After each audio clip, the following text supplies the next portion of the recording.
बिस्मिल्लाहिर्रहमानिर्रहीम। मोअज़्ज़ज़ टीवी के मोअज़्ज़ज़ दोस्तों, अस्सलाम वालेकुम। कैसे हैं दोस्तों? उम्मीद करते हैं कि आप बिल्कुल खैर वाफ़ियत से होंगे और दुआ है मेरी अल्लाह हम सबको हमेशा सलामत रखे, आमीन। ऐसा होता है कि हम चीज़ों को लापरवाही से देखते हैं और वो कुछ वक्त के बाद हमें ज़रूरत पड़ती हैं और हमें याद ही नहीं रहता कि हमने कहाँ देखा है। हमारी आदत बन जाती है कि हम सामने आने वाली हर चीज़ को लापरवाही से देखते हैं,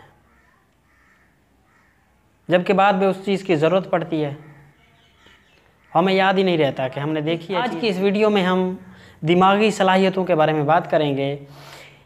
अगर इंसान कोशिश करे तो इंसानी दिमाग की जो सलाहियतें हैं वो तब्दील हो सकती हैं।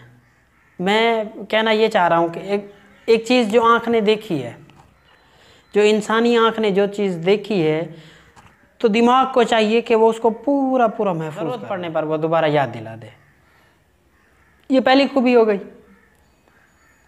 और जो दूसरी खूबी है इंसानी दिमाग की, अगर आँख ने कोई चीज़ देखी है, इंसानी आँख ने कोई चीज़ देखी है, तो उस दिमाग को, इंसानी दिमाग को चाहिए कि वो उसकी बनावट, उसकी तरकीब, उसमें मवाद, उसकी मिकदार के बारे में सोचना शुरू कर दे। इसको कहते हैं क्रिएटिव। इसी चीज़ से इंसानी दिमाग में नई नई सलाहियतें पैदा होती हैं और नई नई सोच और नए नए काम के जज्बे उभरते हैं। यही वो चीज़ है जो इंसान को कामयाब बनाती है। नई सोच से, नई जज्बे से और नई राहें हमवार करती है। यही वो चीज़ है जो तीसरी और सबसे अहम खूबी है कि जल्दी में हार तस्लीम ना करें।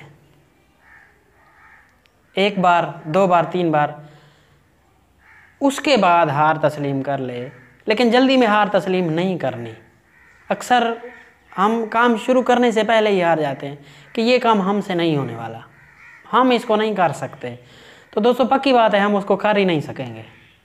जिसको शुरू करने से पहले ही हमने कह दिया है, हमारे दिमाग ने ये तस्लीम कर लिया है कि ये काम हमसे नहीं होता, तो वो पक्की बात है हमसे होता ही नहीं है। तो दोस्तों एक और खूबी इंसानी दिमाग की कि नेकी और बुराई की मुकम्मल तमीज़ रखता हो, कि हम अगर कोई काम कर रहे हैं, उस काम के मुतालिक दिमाग को दो सोचें पैदा करनी चाहिए, आया कि ये दुरुस्त है, ये गलत है। दोस्तों उम्मीद करते हैं कि हमारी वीडियो आपको अच्छी लगी होगी। अगली वीडियो तक के लिए दोस्तों अल्लाह हाफ़िज़।